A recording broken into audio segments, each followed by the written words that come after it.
Welcome to Season 2 of the Workforce Situation Room, where we spotlight some of the promising and innovative solutions that address some of our most pressing workforce and economic challenges.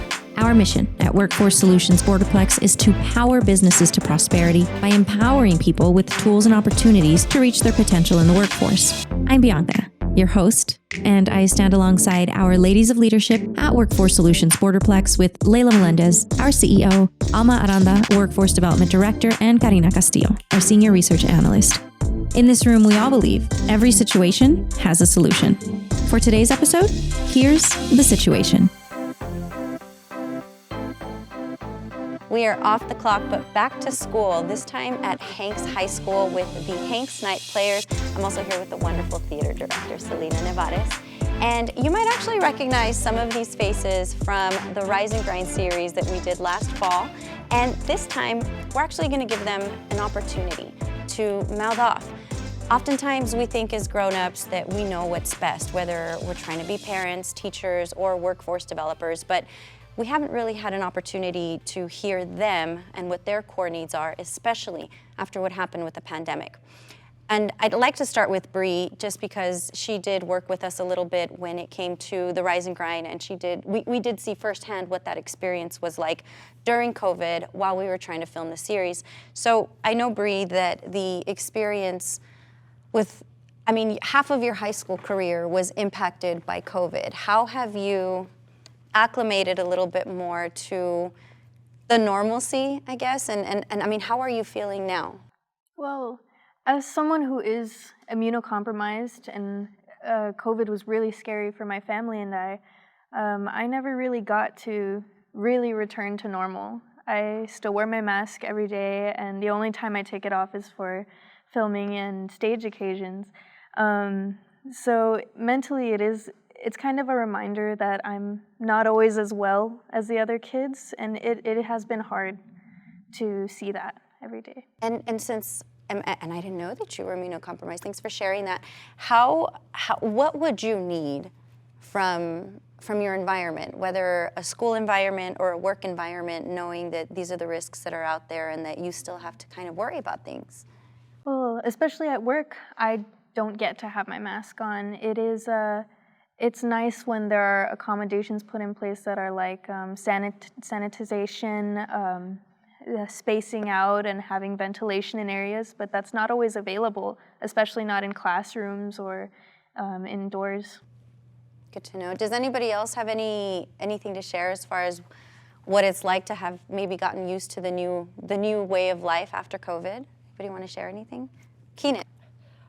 So I'm actually a sophomore right now, so I grew up in the COVID years during my middle school life, both 7th and 8th grade. My 8th grade year was the fully online year. Mm-hmm. And I like to say that I'm one of the only people who actually enjoyed having that online school. I always did my work. I was one of the top 10 highest, I don't know what I was exactly, but I was one of the top 10, and I really enjoyed, honestly, the onlineness.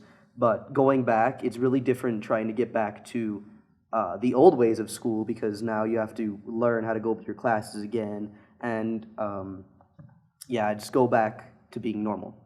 Wow.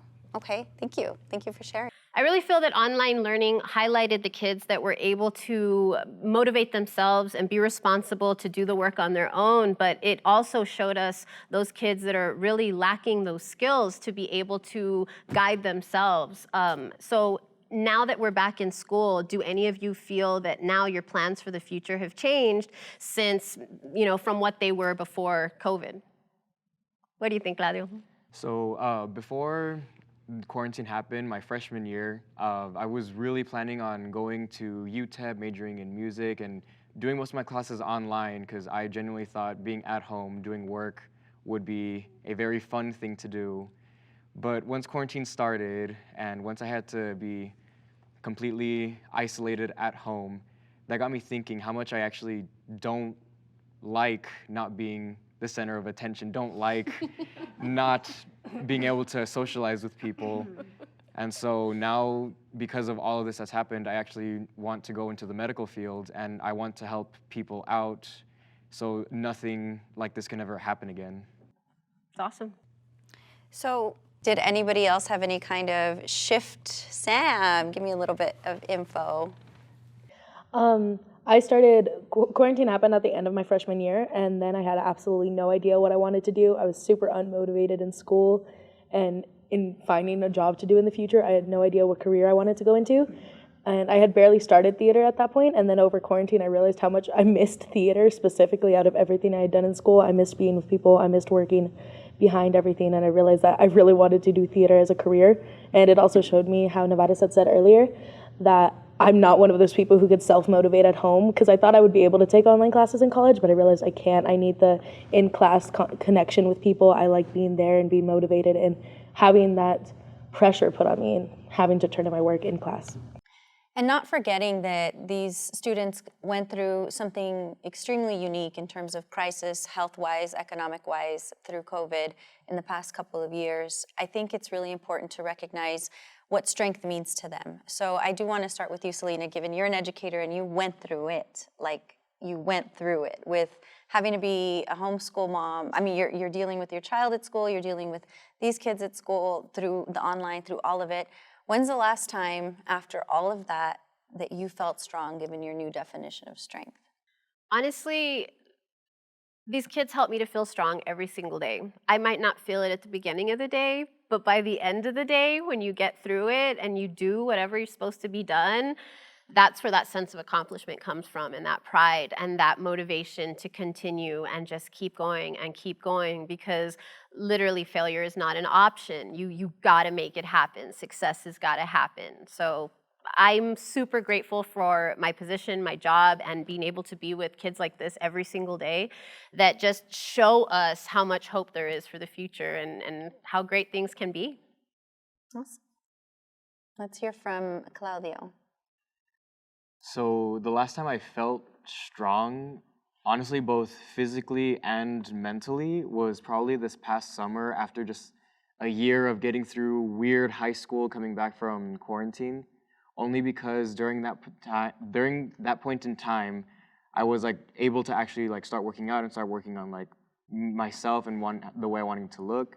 And then we had marching band start, and I was put in a leadership position, so I was just able to be strong in both ways, and I felt really good about it. Awesome. All right, Sebastian, and when's the last time you felt mentally strong? Mentally strong was right now. I mean, not a lot of people get to speak their mind out, and not a lot of people get to say that the school system sucks, because it does. I didn't just bash all my teachers. I promise I love them. And the last time I felt physically strong was right now, moving these platforms. It's great. Thanks for sharing that. Go ahead, Freddie. So I think that the last time that I felt strong was probably around like a year and a half ago. Or, I mean, I feel like my mental strength has been kind of strong since then. I've kind of been able to, once I started working out, I felt physically strong, and that also helped my mental health. But I don't know, these past, few months, I've been able to kind of speak my emotions and speak my mind out. And so, I'm very thankful for that. And, I felt pretty strong since then. Cool, thank you. And how about you, Bree? Well, I went on vacation with my family lately in October, and it was really nice. It was refreshing. I got to rest. I was having a really hard time. There was a really bad situation with somebody going on, and after I was able to recuperate and relax for a little bit and be with people who I know care about me and love me, I felt really strong. I stood up to that person. They're out of my life now, and I've felt a lot more empowered since then. I think it's really important to have that time to recuperate and just have some mental health days, Yeah, it made me feel a lot stronger just to be able to rest. I like that, mental health days. How about you? So I want to say the last time that I felt really strong was about last year, about the same time when Freddie said it was about the middle of the year. It was right after band. We got into state, which is really awesome that you could do that. But also, I got my science fair to state, and my grades were doing great. So it's just it was all the stuff that made me feel good, and it felt like I was really successing in everything that I ever wanted to do, and it just made me feel really powerful and strong. Thank you. Very good. I think the last time that I felt strong had to be this summer because I was doing an internship and also working a part-time job and also helping take care of my grandma on the weekends. So my days would start at like 7 in the morning and I would drive all the way to Central, do my internship until 4, and then drive all the way to work at 5. And I would stay there till almost midnight, and then on weekends I would go and help out my grandma. And it was really stressful because I have depression and it's not something I hide, but I was just exiting a depression state, and so I was like having to balance my mental health while also balancing a really full schedule. But I felt really cool being able to do all that, and it was really fun. Very good that you were able to juggle all that. That's adulting. Bravo. Thank you. Very good. So we're going to wrap up this session of mouthing off, and we do plan on expanding these throughout the segments, but we're also going to be installing some talk boxes throughout the community where students can, it's like a phone booth. They can go in, lock themselves up, and record and let us know what's on their mind and what they're needing from everybody, from their families, from grown-ups, from their mentors, from their schools, from their jobs. And we plan to do an experimental, social experiment with it to really understand what it is that we need to do, take accountability for the Nextforce, and make sure that we have the strongest economy in the future. And that concludes our first session of Mouthing Off with the Nextforce. Thank you guys so much for doing this with us and being so brave and really opening up to us. And we'll continue to do this throughout the segments. And check out our podcast, Workforce Situation Room. It's on Apple, it's on Spotify, it's on Pandora, or just Google us. So thank you so much. And until next time, thanks again. We appreciate you. Bye. We're eager to hear your feedback. Find us on Twitter and LinkedIn and let it out. We don't always have a choice in the situations we face, but you do have a choice in subscribing to solutions. Join the Workforce Situation Room on your favorite podcast platform and hit subscribe, where you'll find a solution to every situation. The best way to serve the community is to get real and understand the pulse of the Borderplex. Till next month.